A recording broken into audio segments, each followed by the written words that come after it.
Fala aí pessoal, beleza? Tô gravando esse vídeo aqui para tentar ajudar vocês a gostarem, entenderem melhor o conteúdo de plantas, tá certo? Tô aí no jardim da minha casa, vocês podem perceber que a gente não precisa de ir longe para observar o que a gente fala em sala de aula, mesmo em sala de aula virtual e mesmo em tempo de quarentena, né? Então dá uma olhada aí, todas as plantas que vocês viram até agora, eu vou até tentar voltar o vídeo aqui na edição, vamos ver se eu aprendo. Inclusive fica aí o desafio para vocês, né? O que vocês estão aprendendo de novo na quarentena? Mas vamos voltar. Todas as plantas que vocês estão vendo aí até agora, essas plantas elas são do grupo das angiospermas. Por que eu estou falando todas que vocês estão vendo até agora? Porque eu vou tentar dar um foco aí no grupo mais primitivo de todos, que é o que nós estamos estudando por enquanto, que é o grupo das briófitas. E já já eu vou falar um pouquinho sobre as pteridófitas também. Vou ter que fazer mais uns cortes no vídeo, vamos ver se eu consigo, porque eu não encontrei pteridófitas no meu jardim, né? Mas percebam aí que eu estou tendo que me abaixar, né?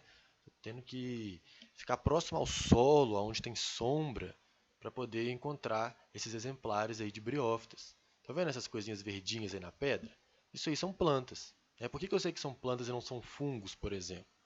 Porque são verdes, têm clorofila, fazem o próprio alimento, são autótrofas. E essas, as primeiras plantas, as briófitas, vocês podem ver aí, elas estão na sombra. Por quê? Porque por elas serem muito primitivas, elas não têm ou têm muito pouco de cutícula, aquela camada ali que reveste as folhas, e elas precisam da água para a reprodução, né? Então agora eu vou dar um corte no vídeo aí porque eu estou me perdendo nesse momento com uma aranhazinha ali que eu notei, né? Vamos terminar aí com essa flor de angiosperma, uma estrutura reprodutiva aí bem mais complexa. As briófitas nem têm flor, não tem semente, né? Nós vamos agora mostrar aqui na tela uma briófita. Então, lá vai. Bom, cadê a uma briófita, né? Vocês estão vendo aí várias briófitas. Podem perceber que é difícil encontrar uma briófita sozinha, para não dizer impossível. Elas são encontradas nas colônias, vários indivíduos bem próximos. Isso facilita a reprodução delas e isso favorece a retenção de umidade por elas, né? São características essenciais aí para a existência das briófitas nos ambientes. Vocês estão vendo umas coisinhas espetadas em cima delas? Nem todas têm. Aquilo ali, vocês estão vendo agora na imagem, é o esporófito, a parte que produz esporos para a reprodução da planta. Na verdade, a reprodução dela envolve duas etapas, mas vocês não precisam preocupar com isso, mas não custa entender, é fácil. Depois da liberação de esporos, é formada aquela parte de baixo, o gametófito. O gametófito pode ser macho ou fêmea, né? E no caso, quando tem água disponível, o gameta do macho nada até a fêmea, fecunda a fêmea e na fêmea surge o esporófito. É por isso que nem todas as briófitas da figura anterior tinham ali o esporófito visível. Tá legal? É legal a gente mostrar também o porquê das briófitas serem sempre tão pequenas. Na verdade, existem briófitas gigantes de quase meio metro. É pequeno para uma planta, né? Por que elas são tão pequenas? Porque elas dependem de um processo chamado difusão, que é lento, porque acontece célula por célula, para distribuir as substâncias dentro do seu organismo, né? Então é exatamente por isso que elas têm que ser pequenas, para maximizar a eficiência desse processo. Se for muito grande, não distribui bem as substâncias, o organismo como um todo não fica equilibrado, não sobrevive. Tá legal? E vocês podem perceber então nessa figura que é bem simples, mais uma vez, o ciclo reprodutivo desse grupo de plantas. Basicamente, a parte produtora de esporos libera vários esporos no ambiente que vão germinar e vão formar a parte visível, a parte verde, né, no grupo das briófitas, o gametófito, a parte que dura mais tempo. E essa parte, quando tem água, ela consegue reproduzir sexuadamente, os machos com as fêmeas, e dessa maneira vão formar aí esporófitos nas fêmeas que vão reiniciar todo esse ciclo, certo? Vocês podem observar também, voltando nessa última figura, que está indicando para a gente o filóide, o cauloide e o rizoide. Não são folhas, caules e raízes, porque não desempenham exatamente as mesmas funções que folhas, caules e raízes, em grande parte por não ter vasos condutores. Problema que vai ser solucionado pelo próximo grupo que nós estamos estudando, que é o grupo das pteridófitas. Então vamos lá. As pteridófitas, pessoal, vocês podem observar ali nessa figura, essa é uma foto que eu tirei na época que eu estava de intercâmbio, lá na Nova Zelândia. né? Não é para me exibir não, vocês vão entender já já por que eu estou mencionando isso. Ela mostra aí do lado esquerdo umas folhas, lembrando umas folhas de uma samambaia, e é justamente porque a samambaia é a espécie típica desse grupo, o grupo das pteridófitas, né? Então as samambaias vão representar aí a aquisição dos vasos condutores, permitindo com que as plantas terrestres agora tenham um grande porte. Inclusive tem uma espécie específica de samambaia, né, lá específica da Nova Zelândia, típica de lá, que é utilizada como símbolo do principal time de rugby da Nova Zelândia, um dos melhores do mundo, o time dos All Blacks. Então, quem nunca viu aí o haka, né, a apresentação que eles fazem logo antes dos jogos para intimidar os adversários, para motivar os seus jogadores, fica aí a sugestão, bacana pra caramba, tá certo? As pteridófitas são as espécies típicas do período do Carbonífero, muito retratado naquelas representações de dinossauros, de pré-história, né? Justamente porque quando surgiu o vaso condutor, rapidamente os vegetais eles atingiram grandes portes, e foi justamente por conta desse grande crescimento, essa grande incorporação de gás carbônico da atmosfera pela fotossíntese para crescimento, né, já que surgiu essa novidade, na época não tinha ainda muito predador, que permitiu com que fossem formadas várias reservas de carbono hoje embaixo da Terra, né? Reservas de carbono sob a forma de carvão e de petróleo, por exemplo.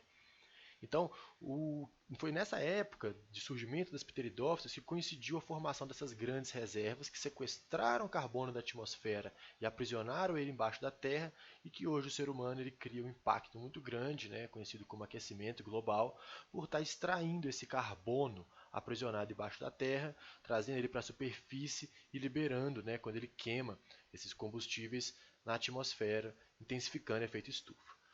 Fato é que hoje ainda nós encontramos grandes pteridófitas, né, de grande porte, até maior do que a samambaia, que é o samambaia-açu, por exemplo, né, vocês estão vendo ele nessa figura, e que apesar de estar ameaçado de extinção por conta da extração do xaxim, vocês podem ver agora, utilizado como vaso, até para as próprias pteridófitas, né, olha que ironia, porque quando você corta o xaxim você mata a planta, nós ainda conseguimos encontrar vários exemplares nas matas atlânticas, principalmente na região do Rio de Janeiro ali.